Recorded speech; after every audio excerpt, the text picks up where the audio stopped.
You hear that, Bolt fam? What is UP, my people? And welcome back to the channel. We've got the daily dose of Chargers news that'll make your head spin because I'm telling you, one of our top coordinators is already being thrown around for a major gig with another team, and the alarm bells are ringing loud over here. Meanwhile, our offensive line is a jigsaw puzzle after that starting tackle went down, forcing the team into some seriously improvisational fixes. And as if that wasn't enough, there's hot talk about a new name who could show up to reinforce the trenches and bring some much-needed stability. Come on, man. Plus, a rookie who has been absolutely balling out might be seriously hurt. So look, the vibe in Los Angeles is this wild mix of pure apprehension and electric hope. And what's coming next, believe me, is about to dominate every single fan conversation. But hey, before we tear into this juicy news, please smash that subscribe button. It's free, and it fuels this community that lives and breathes Chargers football every single day. Drop a like to spread this noise to every other diehard fan who bleeds powder blue just like us. And of course, stick with me right now because I'm going to keep you locked in daily with the absolute latest.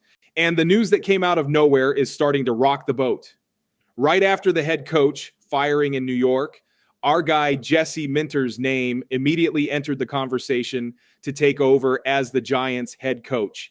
That right there tells you the serious weight this man has built up in such a short time. His work in Los Angeles has become the league standard, especially with this defense holding opponents to barely 20 points a game. Harbaugh himself has been singing Minter's praises, even saying it was only a matter of time before he became an HC. And look, with his recent track record, who are we to doubt it? The Giants are banking heavy on youth and explosive energy, and Minter fits that modern analytical profile every franchise is chasing. Dude, it's insane to think that the same guy who built this dominant defense could suddenly be on the other sideline, leading another team's charge. If this actually happens, the impact on us is going to be like a Super Bowl hangover right in the middle of the regular season.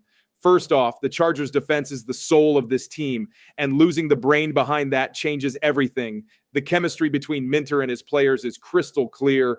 You can feel it in the intensity of every snap. His system has elevated guys like Tuli Tuipulotu, who's playing out of his mind right now. Now, just imagine the adjustment without him.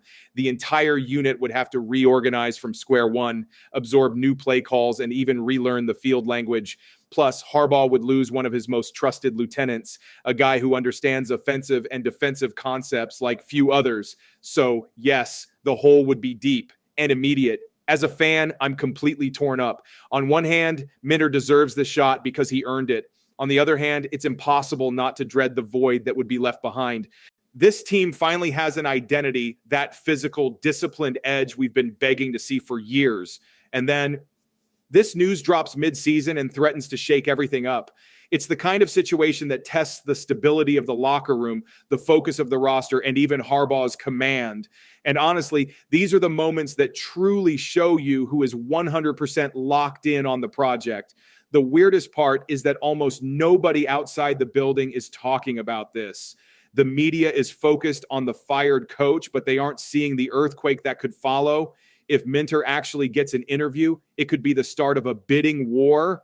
And let's be real, the guy is at his absolute peak, young, brilliant, with a fresh resume of success, and this kind of talent disappears off the market fast. So do not be surprised if another team comes out of the woodwork. This is the kind of talk that starts as a little rumor and turns into a seismic event. Now, I got to know what you think. Would you let Minter walk away, or would you do everything to keep him in the fold? Hit me up in the comments because this is one of those arguments that splits the fan base, and both sides have a point. But hold on, because what's next hits the foundation of the offense, and the impact could be even bigger. After Rashawn Slater's season-altering injury, the team moved fast and brought in David Sharpe to try and plug the hole. The guy is a seasoned veteran. He's been around the league block a few times, and he's here to fill out the roster and give us a breath of fresh air in this complicated moment. He's not a splash signing, but he helps keep the house standing. The idea is to reorganize the line with Joe Alt sliding over to the left side and Trey Pipkins holding down the right, while Sharpe fights for a spot as an immediate backup. It's more of a survival move than a long-term gamble. So look, don't expect miracles, but the dude can be useful for holding down the fort until the end. The fallout goes way beyond the field. Losing Slater is like taking the main beam out of your roof. Herbert feels it. The offense feels it. The playbook has to be shredded and rebuilt. Now, Harbaugh and Greg Roman are going to have to get super creative to protect the quarterback and keep the ground game alive. Sharpe steps into a context where every snap is pressure. He knows he's under the microscope, and that one bad false step can cost us entire drives. And on a team that thrives on rhythm and confidence, that pressure is huge. This is the kind of situation that separates guys who come in to contribute from guys who just pass through.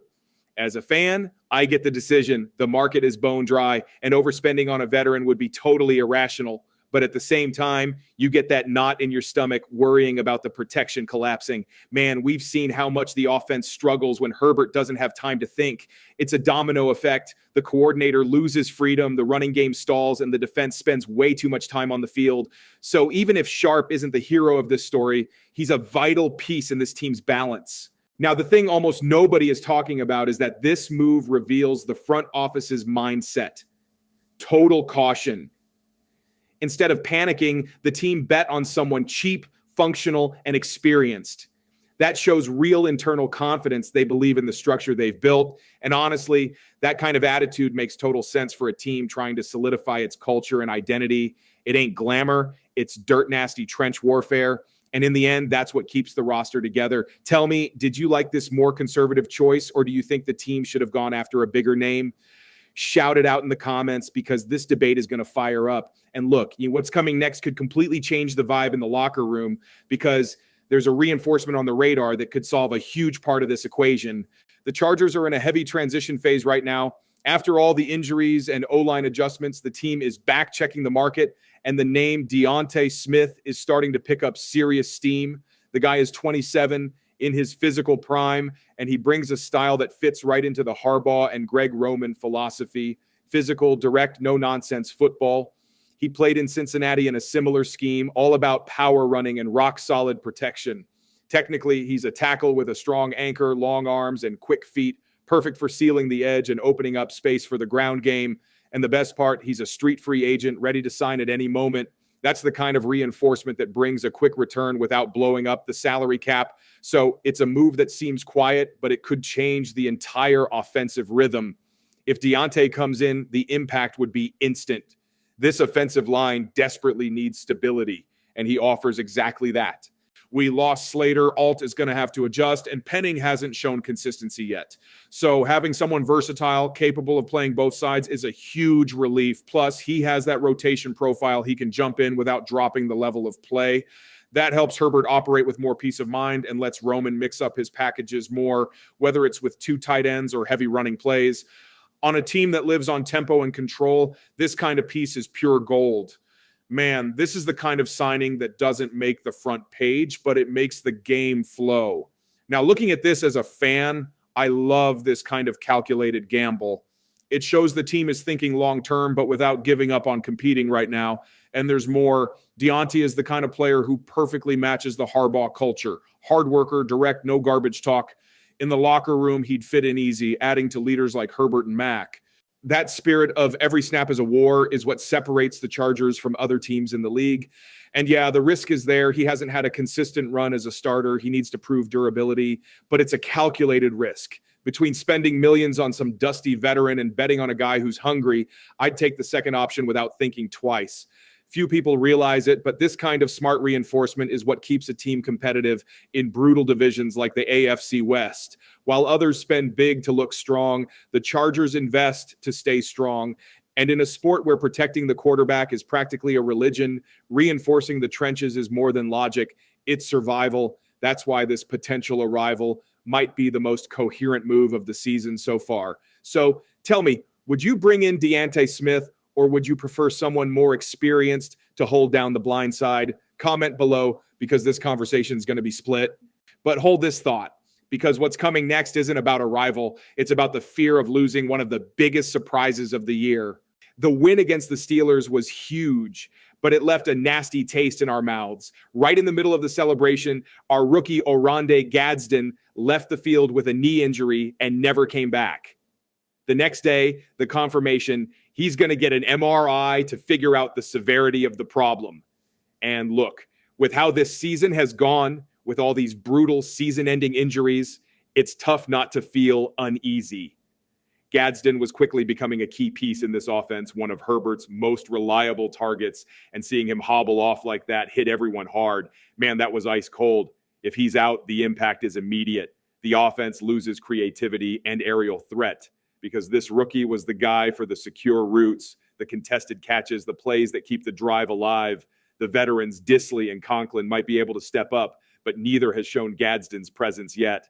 This forces Roman to redraw a huge part of the offensive plan, maybe exploiting more heavy formations or getting the running backs involved in the short passing game. And the problem is that with the line already patched up, any imbalance in the offense turns into a total avalanche. You lose a pillar here and a whole wall collapses there. This is the kind of moment where the group has to stick together so the emotional side doesn't sink the whole ship. As a fan, it's impossible not to feel this crushing frustration. The kid was growing, building chemistry with Herbert, and looked ready to cement his spot. But the NFL is cruel. You kidding me? One single play and everything changes. Still, the thing that pumps me up the most is the way this team keeps responding to adversity. Even with so many players out, the mentality stays firm, and that is all credit to Harbaugh. He's managed to create a culture where nobody gives up, where the next man up is always ready to step in and fight. So as much as it hurts to see Gadsden sidelined, the fan base knows the spirit is still burning bright. Few people realize it, but this kind of obstacle is what forges a championship caliber team. The season still has a long way to go, and the Chargers have shown they know how to play with a heavy load on their backs. If the injury is minor, he'll come back stronger. If it's serious, it becomes another internal motivation. Either way, this story isn't over yet. Now, tell me, do you believe Gadsden comes back this year, or do you think it's better to hold him out for next season? Comment below, because this discussion is going to catch fire, and that's where everything stands right now, because the team's overall situation between injuries and rumors has the locker room at a boiling point, and this last bit ties together everything that's happening right now. All right, everyone, our team is in one of those moments where everything seems to be hitting at once. A coordinator potentially flying the coop, a possible reinforcement in the trenches, a devastating injury, and a win that left the fan base split between relief and worry.